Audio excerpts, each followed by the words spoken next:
Tamil news நேயர்களுக்கு அன்பு வணக்கங்கள். தமிழ் சினிமால ரொம்பவே ஒரு முன்னணியான இயக்குனரா இருக்கக்கூடியவர் லோகேஷ் கனகராஜ். அதேபோல தமிழ் சினிமா மட்டும் இல்லாம இந்தியன் சினிமாவுக்கே சூப்பர் ஸ்டாரா இருக்கவர் ரஜினிகாந்த் அவர்கள். அவங்க 2 பேரும் சேர்ந்து கூலின் அப்படின்னு ஒரு படத்த உருவாக்கியிருக்காங்க. இந்த படத்தோட அப்டேட்ஸ்லாம் நெறைய வந்துகிட்டு இருந்துச்சு. ஃபர்ஸ்ட் லுக் வந்துச்சு. அடுத்தபடியாக ஃபர்ஸ்ட் சிங்கிள் வந்துச்சு. அடுத்தபடியாக வந்து செகண்ட் சிங்கிள், அப்புறம் மோனிகா பாடல் இது நெறைய நடந்துச்சு.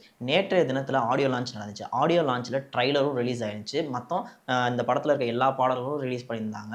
இந்த படத்துல மொத்தம் 9 பாடல்கள் இடம்பெற்றிருக்கதா வந்து தகவல் வெளியாகியிருக்கு. இப்போ இந்த பாடல்லாம் பார்த்தீங்கன்னா, வைரலா சோசியல் மீடியால பரவிக்கிட்டு இருக்கு. எல்லாரும் ரிங்டோன் வைக்கிறதாக இருக்கட்டும், WhatsAppல ஸ்டேட்டஸ் வைக்கிறதாக இருக்கட்டும், இல்ல சோசியல் மீடியால பகிர்றதா இருக்கட்டும், இந்த மாரி விஷயங்கள நம்மளால வந்துட்டு தொடர்ச்சியா பார்த்துக்கிட்டே இருக்க முடியுது. மேலும் இதைத் தொடர்ந்து அந்த படத்தோட ட்ரெய்லரும் ரிலீஸ் ஆச்சு. இந்த ட்ரெய்லர் பார்த்தீங்கன்னா, ஒரே நேரத்தில பயங்கரமான வியூஸ்லாம் போயிட்டுருக்கு. ஒரு பக்கம் பார்த்தீங்கன்னா, படத்தோட லுக்க பார்த்தீங்கன்னா, ஹாலிவுட் லெவல்ல இருக்கு. ஸ்ருதிஹாசன் வந்து பார்த்தீங்கன்னா, பயங்கரமா பெர்ஃபார்ம் பண்ணியிருக்காங்க. ரஜினி சார் வந்து அத விட அல்டிமேட்டா பெர்ஃபார்ம் பண்ணியிருக்காரு. பழைய தேவாங்கிற கான்செப்ட்லாம் கொண்டு வந்துட்டு இருக்காங்க படத்துல. நாகார்ஜுனா, உபேந்திரா மற்றும் அமீர் கான் அவர்கள்லாம் பயங்கரமா பெர்ஃபார்ம் பண்ணியிருக்கதா ட்ரெய்லர பார்க்கும்போதே தெரியுது நமக்கு. படத்தோட ட்ரெய்லரே பார்த்தீங்கன்னா, நெருப்பா இருக்கு, பயங்கரமா இருக்கு. அல்லது வந்துட்டு ஹாலிவுட் லெவல்ல வந்துட்டு ஒரு ஸ்கிரிப்ட் இருக்கு அப்படிங்கிற அளவுக்கு வந்து பார்த்தீங்கன்னா வந்துட்டு ட்ரெய்லர் இருக்கு. நேத்து நடந்த ஆடியோ லான்ச்ல தலைவர் ரஜினி அவர்கள் வந்து படத்த பத்தியும், அங்க படத்துல நடிச்சவங்கள பத்தியும் ஒரு சில விஷயங்கள வந்து பேசியிருக்காங்க. அது என்னன்னா, முக்கியமா லோகேஷ் கனகராஜ் அவர்கள் வந்து பேசியிருக்காங்க. என்னன்னா, லோகேஷ் கனகராஜ் வந்து ஒரு கமல் ஃபேனாவே இருந்தாலும், எனக்காக வந்து இவ்ளோ எஃபோர்ட் போட்டு ஒரு படம் பண்ணியிருக்காரு, அப்படின்னு சொல்லியிருக்காரு. அடுத்தபடியாக இன்னொரு விஷயம் என்ன சொல்லியிருக்காங்கன்னா, நகைச்சுவையா ஒரு சில விஷயங்கள் சொல்லியிருக்காரு. அது என்னன்னா, நான் லோகேஷ் கனகராஜ் இந்த படத்த முடிச்சுட்டு ஒரு இன்டர்வியூ 2 மணி நேரத்துக்கு குடுத்துருக்காரு. அந்த இன்டர்வியூ நான் உட்காந்து பார்த்தேன், படுத்து பார்த்தேன், தூங்கி எந்திரிச்சு பார்க்குறேன், முடியவே இல்ல. அவ்வளோ நேரம் பேசிக்கிட்டே இருக்காரு, அப்படின்னு சொல்லிட்டு நகைச்சுவையா வந்து இயக்குனர் லோகேஷ் கனகராஜ் அவர்கள வந்து கலாய்ச்சிருக்காரு. இது வந்து சமூக வலைதளத்தில பயங்கரமா இப்ப பரவிக்கிட்டு இருக்கு. அத தாண்டி லோகேஷ் கனகராஜ் இதுக்கு வந்து ரொம்ப நெகிழ்ச்சியான விஷயங்களா இருக்கு எனக்கு அப்படிங்கிற மாரி விஷயங்களையும் அவரு சொன்னாரு. இதுக்கு அடுத்தபடியாக. அது மட்டும் இல்லாம இந்த கூலி படத்தோட நிஜ ஹீரோ யாருன்னு பார்த்தா, அது லோகேஷ் கனகராஜ் தான் அப்படின்னு வந்துட்டு புகழாரம் பண்ணி சொல்லியிருக்காரு நடிகர் ரஜினி அவர்கள். இது மட்டும் இல்லாமல் நடிகர் சத்யராஜ் அவர்களையும் பற்றியும் நடிகர் ரஜினி அவர்கள் வந்து சொல்லியிருக்காரு. எனக்கும் சத்யராஜ் அவர்களுக்கும் நெறைய கருத்து முரண்கள் இருக்கு. இருந்தாலும் அவர் வந்து அவர பத்தி சத்யராஜ் சார பத்தி நான் சொல்லணும்னா, அவர் வந்து எதா இருந்தாலும் நேர்மையா சொல்லிருவாரு மூஞ்சிக்கு நேரா. யார மத்தவங்கள மாரி மனசுல வச்சுக்க மாட்டாங்க அப்படின்னு சொல்லிட்டு சத்யராஜ் அவர்கள பத்தி வந்து சொல்லியிருக்காரு. அடுத்தபடியா நடிகர் ரஜினி வந்து அவர் ரசிகர்கள்கிட்ட ஒரு சில விஷயங்கள் வந்து சொல்லியிருக்காரு அவங்கள பத்தி. அது என்னன்னா, நான் ஒரு மரமா இருக்கேன். நான் வந்து விழறப்பலாம் என்னைய தாங்கி புடிக்கிறதுக்காக தான் நீங்க இருக்கீங்க. என்னைய தாங்கி புடிச்சு ஒவ்வொருத்தரையும் மேல ஏத்துறதே நீங்க தான் அப்படிங்கிற மாரி விஷயத்த வந்து சொல்லியிருக்காரு. இதனால ரசிகர்கள் எல்லாம் ரொம்ப பெருமையா, உற்சாகத்தோட இருக்காங்க. அடுத்தபடியாக ரஜினி சார் பேசும்போது ஒரு வசனத்த சொன்னாரு. அது யாரோடன்னா, தல அஜித்தோட வசனத்த வந்து சொல்லியிருக்காரு. அதுல என்ன சொல்லியிருக்காருன்னா, "நானும் எவ்வளோ நாள் தான் நல்லவனா நடிக்கிறது" அப்படின்னு சொல்லிட்டு ஸ்டேஜ்ல பேசிட்டு இருந்தாரு. அப்போதைக்கு ஸ்டேஜே பார்த்தீங்கன்னா, அதிர்ற அளவுக்கு வந்து ரசிகர்கள்லாம் கைத்தட்டி வந்துட்டு உற்சாகப்படுத்துற அளவுக்கு வந்துட்டு பயங்கரமான ஒரு நிகழ்வு அந்த இடத்துல நடந்துச்சு. அடுத்தபடியா கூலி படத்தின் இயக்குனர் லோகேஷ் கனகராஜ் அவர்கள் வந்து பேசம்போது ஒரு சில விஷயங்கள வந்து அவர் சொல்லியிருக்காரு. அவரு என்ன சொல்லியிருக்காருன்னா, "எங்க அப்பாவும் ஒரு பஸ் கண்டக்டர் தான் தலைவர் ரஜினி மாதிரி. அதனால தான் அவருக்கு என்ன நம்பர் இருக்குமோ அந்த பேட்ச் நம்பர் தான் நான் வந்துட்டு நம்ம தலைவருக்கும் குடுத்துருக்கேன்."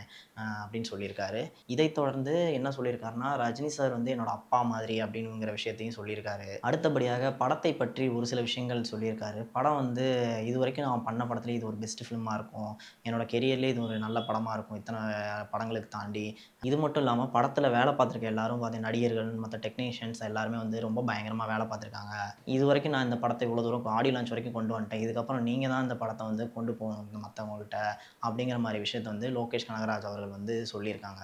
இதைத் தொடர்ந்து நடிகை ஸ்ருதிஹாசனை பற்றியும் ஒரு சில விஷயங்கள் சொல்லியிருக்காங்க. ஸ்ருதிஹாசன் வந்து நல்லபடியா நடிச்சிருக்கதாகவும், இதுவரைக்கும் நடிக்காத அளவுக்கு பயங்கரமா எஃபோர்ட் போட்டு நடிச்சிருக்கதாகவும், இந்த படத்திலேயும் ஒரு சில பாடல்கள பாடியிருக்கதாகவும், இனிமே வரப்போற பாடல்கள ரெகுலரா பாடுவாங்க.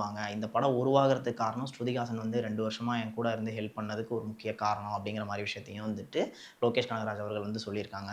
அடுத்தபடியாக படத்தின் தயாரிப்பாளரான கலாநிதி மாறன் அவர்கள் வந்து ஒரு சில விஷயங்கள சொல்லியிருக்காரு. அவரு என்ன சொல்லியிருக்காருன்னா, ரஜினிங்கிறவரு வந்து ஒரிஜினல் சூப்பர் ஸ்டார் மட்டும் இல்ல. ஒன்லி சூப்பர் ஸ்டார் இந்தியாவிலேயே அவர் தான் அப்படின்னு சொல்லியிருக்காரு. அது மட்டும் இல்லாம ரஜினி சார் வந்து ஒரு சிஎம்க்கு ஃபோன் போட்டா கூட உடனே எடுத்துருவாங்க. சிஎம் மட்டும் இல்ல, பிஎம்ஏக்கு ஃபோன் பண்ணா கூட ரஜினி சார் ஃபோன் பண்ணா உடனே எடுத்து ரிப்ளை பண்ணுவாங்க. அந்த அளவுக்கு வந்துட்டு ஒரு பவர்ஃபுல்லான ஒரு மனிதர் அப்படின்னு சொல்லிட்டு சொல்லியிருக்காரு. அடுத்தபடியாக நடிகர் சத்யராஜ் அவர்கள் வந்து ஸ்டேஜ்ல பேசம்போது ஒரு சில விஷயங்கள வந்து சொல்லியிருந்தாரு.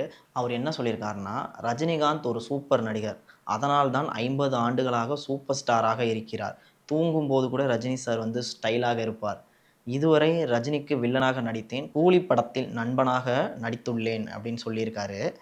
இவ்வளோ பெரிய படத்துல நான் நடிச்சது ரொம்ப சந்தோஷமா இருக்கும் அப்படிங்கிற மாரியும் சொல்லியிருந்திருக்காரு. அது மட்டும் இல்லாம லோகேஷ் கனகராஜோட படத்துல நான் ஃபர்ஸ்ட் டைம் நடிக்கிறேன். இது எனக்கு ஒரு புதுவிதமான ஒரு எக்ஸ்பீரியன்ஸா இருந்துச்சு.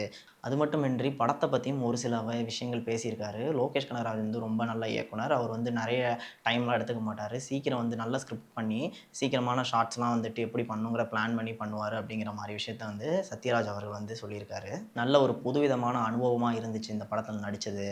அது மட்டுமின்றி ரொம்ப நாள் கழிச்சு நான் ரஜினி சாரோட நடிக்கிறது வந்து எனக்கு ரொம்ப சந்தோஷமாவும் இருந்துச்சு, அப்படிங்கிற மாரி விஷயத்த வந்து சொல்லியிருக்காரு. இது போன்ற சினிமா சார்ந்த, சினிமா பிரபலங்கள் சார்ந்த செய்திகளை தெரிந்து கொள்ள தமிழ் நியூஸை ஷேர் செய்யுங்கள், சப்ஸ்கிரைப் செய்யுங்கள். நன்றி, வணக்கம். நமது தமிழ் நியூஸ் சேனலில் உங்களது பொருட்களை வெறும் 500 ரூபாயில் விளம்பரம் செய்ய வேண்டுமா? தொடர்புக்கு 7806942275 தொடர்பு கொள்ளுங்கள்.